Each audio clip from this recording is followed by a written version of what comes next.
BJP ने supreme court और चुनाव आयोग तक को चकमा दे दिया और जनता को तो पूरा मूर्ख समझ ही लिया है। बीजेपी ने 1-2 रुपए नहीं दोस्तों, बल्कि पूरे 6,000 करोड़ में लाखों करोड़ों का घपला कर दिया है।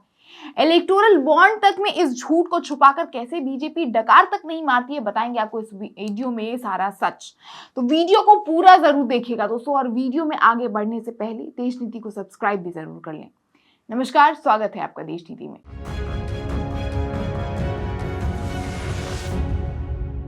देश नीति, केवल सच्ची और पक्की खबरें। मोदी जी झोला लेके भी 5 स्टार होटल में अगर जाना हो तो कौन जाना पसंद नहीं करेगा। दोस्तों, इलेक्टोरल बॉन्ड और बीजेपी के खर्चे का ये काला सच जान के आप हैरान हो जाएंगे। हिसाब 6,000 करोड़ का बताकर 60,000 करोड़ की धांधली करते हैं, या फिर उससे भी ज्यादा की धांधली होती है, और किसी को कोई अंदाजा भी नहीं है कि ये पैसे पार्टी के पास कहां से आ रहे हैं। दोस्तों, भाजपा को अपनी वित्तीय स्थिति के बारे में अब 60,000 करोड़ और उससे भी ज्यादा कह लीजिए रुपए के सवाल का जवाब जो है अब देना पड़ेगा, उसकी जरूरत आन पड़ी है। दोस्तों, इस बात का अंदाजा हमने जो है बीजेपी पार्टी के खर्चों से लगाया है, जिसे हमने 4 भाग में डिवाइड किया है, और आगे भी कई सारे खर्चे जो हैं हमें पता भी नहीं है। वही बात करें डिस्ट्रिक्ट ऑफिसर्स की, तो बीजेपी पार्टी के जितने भी डिस्ट्रिक्ट में ऑफिसेस बने हैं उसका अंदाजा लगा के 2,661 करोड़ का हमने मूल्य निकाला है। वहीं अन्य ऑफिसेस की बात करें तो 900 करोड़ का भी जो है लागत लगा है बीजेपी पार्टी के जेब से।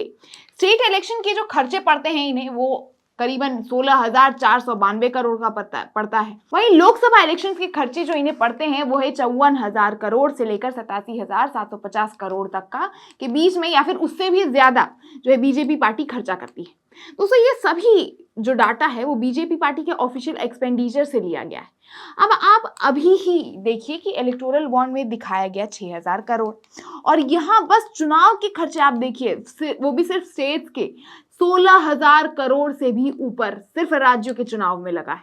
और लोकसभा इलेक्शंस का तो आप डाटा देखिए 1 लाख करोड़ के आसपास बन चुका है, जो कि आगे भी आपको वीडियो में बताएंगे कि उससे भी ज्यादा इनको लागत लग सकती है। और ये कुछ खर्चे तो बस वो खर्चे हैं दोस्तों जो बीजेपी पार्टी दिखा के करती है। ऐसा ना जाने कितने और खर्चे होंगे जिनका जिक्र भी पार्टी करती ही नहीं है। जैसे अभी 25 करोड़ पर आम आदमी पार्टी के एमएलए को खरीदने का प्रस्ताव बीजेपी पार्टी लेकर आई थी, जिसका आरोप आम आदमी पार्टी ने खुद लगाया था। वहीं सीबीआई की जांच में फंसी बीआरएस के नेतागण ने भी क्लेम किया था कि उन्हें बीजेपी ने 50 से 100 करोड़ बीजेपी को हराने के लिए पैसे दिए थे। और अगर बात करें ऐसे बीजेपी पार्टी के हर एमएलए जो खरीदे जाते हैं, तो 2021 में रिपोर्ट के हिसाब से 182 एमएलए अपनी पार्टी छोड़ के बीजेपी पार्टी में सम्मिलित हो जाते हैं। ऐसे ही तो कोई होगा नहीं, जैसा कि इन पर आरोप भी लगता आया है।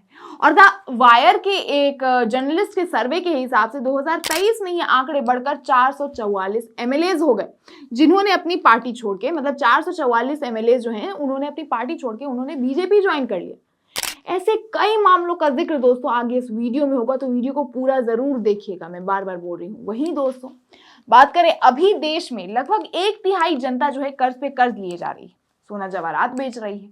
वहीं देश की सत्ताधारी पार्टी एक के बाद एक 5 स्टार होटल जैसा दफ्तर बना रही है, इलेक्शंस पे राजाओं की तरह पैसा उड़ा रही है। अब बीजेपी पार्टी के इनकम का अगर एनुअल डिक्लेरेशन देखिए, जिसमें 2014 से 2023 तक की एनुअल इनकम का जिक्र है, जिसका कुल मिला के मूल्य होता है 14,663 करोड़। और 2018 में जब इलेक्टोरल बॉन्ड स्थायी में आया था, तब से भी अगर कैलकुलेट किया जाए तो भी 11,062 करोड़ का जो है ये एनुअल इनकम दिख रहा है, 6,000 करोड़ से, जो कि 4-5 हजार ज्यादा ही है। अब दोस्तों, इलेक्टोरल बॉन्ड के समय में तो इन 6 सालों में इकट्ठा हुए चंदे की बात हुई थी 6,000 करोड़। तो इस बीच ये जो एक्स्ट्रा इनकम है वो कहाँ से आया, क्योंकि कोई और स्रोत तो है नहीं पार्टी के जेब में चंदा लेने के लिए, जैसा ऑफिशियल तौर पे हमें पता है। क्या लगता है आपको? ये सवाल का जवाब आप खुद सोच के हमें कमेंट सेक्शन में बताइए कि ये 11,062 करोड़ कहाँ से आया। बाकी हिंट है कि बीजेपी सत्ता में है और इलेक्टोरल बॉन्ड का पर्चा पहले ही खुल गया है कि कैसे कितनी कंपनियों को ईडी ने रेट्स पड़ते ही वो जो है इलेक्टोरल बॉन्ड खरीदते हैं। बाकी सत्ता में पार्टी है, और इलेक्टोरल बॉन्ड का सम वैल्यू 6,000 करोड़ था, जो सुप्रीम कोर्ट में दिया गया था ऑफिशियली। जबकि बात सिर्फ यहीं खत्म नहीं होती दोस्तों, 11,062 करोड़ का भी ये जो है ये बस एनुअल इनकम बयान करता है। अब इतने सारे नंबर्स में कौन सा असल इनकम स्रोत है, ये तो बीजेपी पार्टी ही बता सकती है।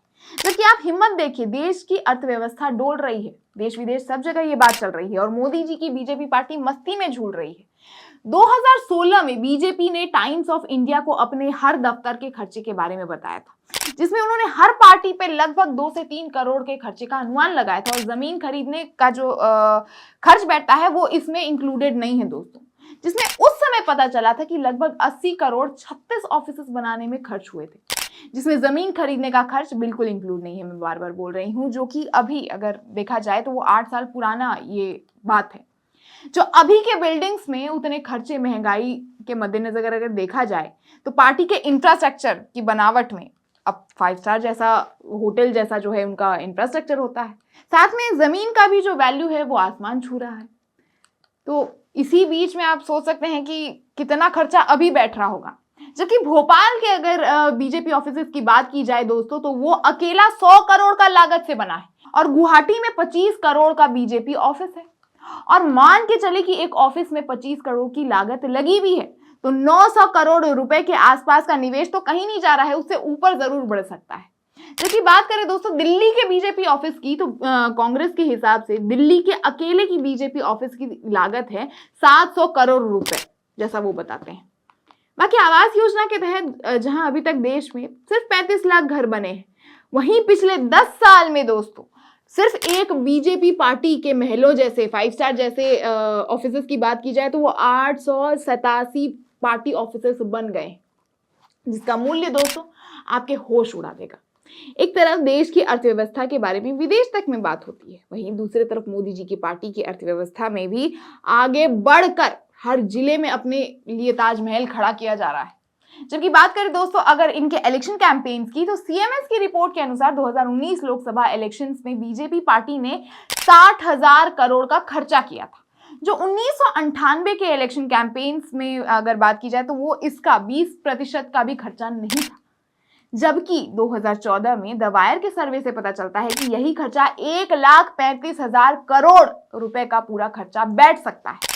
और अगर पार्टी का खर्चा हिस्सा 2019 की तरह ही रहा तो वो 60,750 करोड़ रुपए का और खर्च कर दे, जो कि इन दोनों लोकसभा चुनावों के बीच कुल 87,750 करोड़ रुपए का खर्चा बैठता है। वहीं अगर बात की जाए 2014 में भी 27,000 करोड़ रुपए खर्च ऑलरेडी हो चुके हैं। दोस्तों इतना खर्च कहां से बीजेपी पार्टी जो है वो उठा पा रही है, इसका हम अंदाजा भी नहीं लगा सकते हैं। कहां से आ रहा है, कितना आ रहा है, कौन कर रहा है, इसका कुछ पता नहीं। और बीजेपी इन 10 सालों में इतनी अमीर कैसे बन गई है, जनता को छोड़िए सुप्रीम कोर्ट तक को मूर्ख बनाने की साजिश रची जाती है। 6,000 करोड़ का लॉलीपॉप दिखाकर इलेक्टोरल बॉन्ड का लाखों करोड़ों का जो है ये सिर्फ खर्च उड़ाती है। खर्च की बात कर रही है, ऐसा भी नहीं कि छुपा कर रख रही है, खर्च कर रही है ये लिटरली में, और कहती है न खाऊंगा न खाने दूंगा। खैर इस सवाल को दोस्तों मैंने आपके सामने रखा है, बतौर पत्रकार मेरी सीमा यहीं तक है, जिसका जवाब आप हमें कमेंट बॉक्स में जरूर दे सकते हैं। बाकी वीडियो पसंद आए तो लाइक और ज्यादा से ज्यादा शेयर भी करें। ऐसी और खबरों को देखने के लिए देश नीति से जुड़े रहें, हमारे बेबाक और सच्ची पत्रकारिता को सपोर्ट करें, देश नीति को सब्सक्राइब करें और देखते रहें देश नीति। धन्यवाद।